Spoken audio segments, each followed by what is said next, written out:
À l'instar de Yesta Ilman et Benoît Assadi, Myriam Shafik et Thomas Plisson se sont rencontrés, pour la première fois, dans Koh-Lanta. Pour rappel, ils ont tous les deux participé à l'édition Les Armes Secrètes, en 2021. La même année, après la fin de l'aventure, le jeune homme a officialisé son couple avec la candidate originaire de Lyon et mère de 2 enfants. En septembre 2022, le clan Plisson s'est agrandi après la naissance de Lane.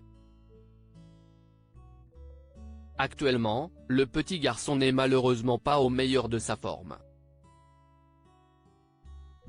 Très inquiet, ses parents avaient en effet révélé qu'il était incapable de marcher. Malgré tout, sa maman se veut rassurante sur son état de santé.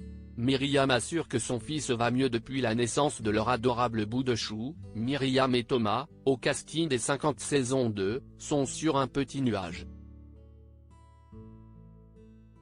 Tout laisse à penser que cet enfant les comble de bonheur. Active sur les réseaux sociaux, l'ancienne aventurière partage régulièrement des bribes de son quotidien avec sa famille. Le 1er novembre dernier, elle a cependant annoncé une mauvaise nouvelle. En effet, Lane n'était plus capable de marcher ni de se déplacer à 4 pattes. Le petit garçon a été emmené aux urgences et il a ainsi passé une série d'examens médicaux. La radio de la hanche n'a rien donné. En revanche, la prise de sang et l'échographie ont permis de repérer la présence de liquide au niveau de son genou gauche. Il avait une inflammation, a indiqué Myriam. Dans sa story Instagram, le 9 novembre dernier, elle a alors donné des nouvelles rassurantes de son enfant. Les amis, on vient de sortir de l'hôpital et le bilan est positif. Enfin. Après 10 jours de galère. Son taux d'infection est redevenu normal. Bon, il ne marche pas comme avant de tomber malade, mais ça évolue bien, il pose le pied au sol maintenant et on voit qu'il souffre moins. Myriam @Instagram. Il aura des anti-inflammatoires. Le petit Lane n'est pas pour autant sorti d'affaire. Des examens de suivi réguliers de son état de santé seront effectués.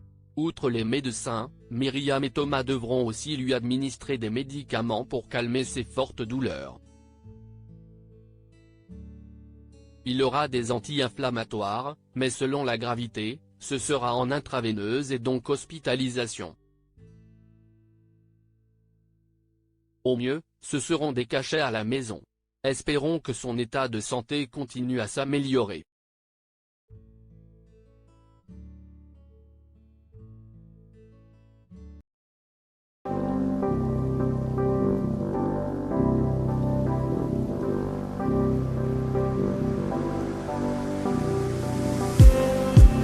Just